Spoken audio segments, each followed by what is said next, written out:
Unfortunately, a lot of family businesses are advised to keep their estate plans or their wills secret until they die.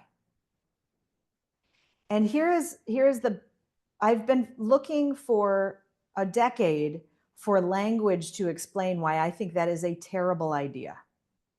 And this is the best language I have found, and it just came flying out of my mouth one day, so I want to share it here. Grief and surprise are a toxic cocktail. Grief and surprise are a toxic cocktail. I like that sentence because it's true. And I also like it because it has assonance in it.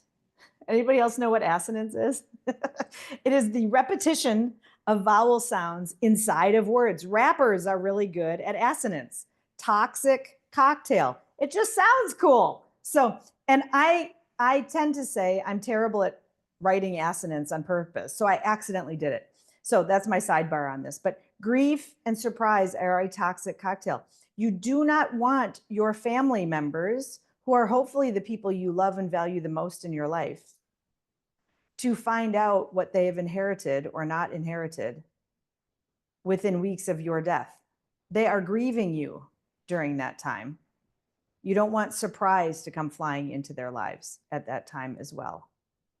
The other reason that I feel very, very strong about this is when you communicate your wishes before you die, then in a family business, the next generation gets to start practicing working that way while you are still alive. And you get to see if it's working. And if it's not working, you have the opportunity to change it up or not. You either change what the plan is or you change how people are working toward it. So those are my two reasons for that. Getting your wishes written down in a will or estate plan or both is also something most people want to avoid doing.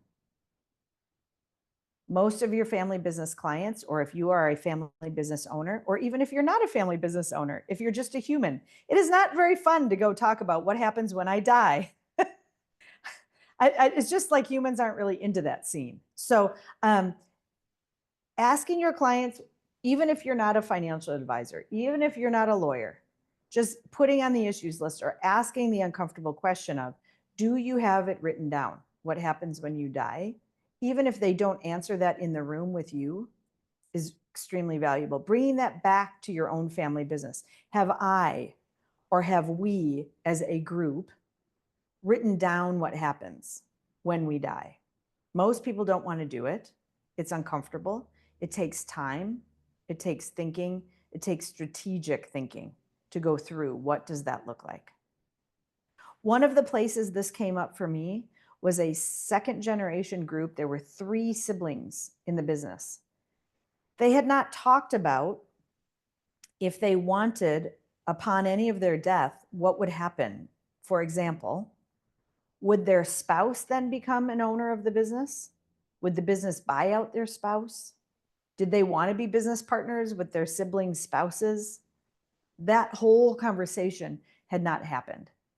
And because it hadn't happened, all 3 of these siblings, who were, the youngest one is 62, none of them had a will or an estate plan. Thank goodness. They're all very healthy people. But it's horrifying, right? I saw some of your eyes bug out on this call. So you can do yourself a lot of good as a family business owner by getting that written down.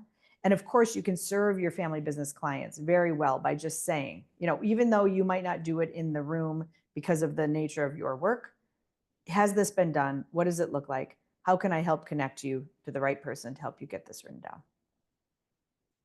Mostly, I'm going to venture to say, in all businesses, sticking to the basics is a great place to stick.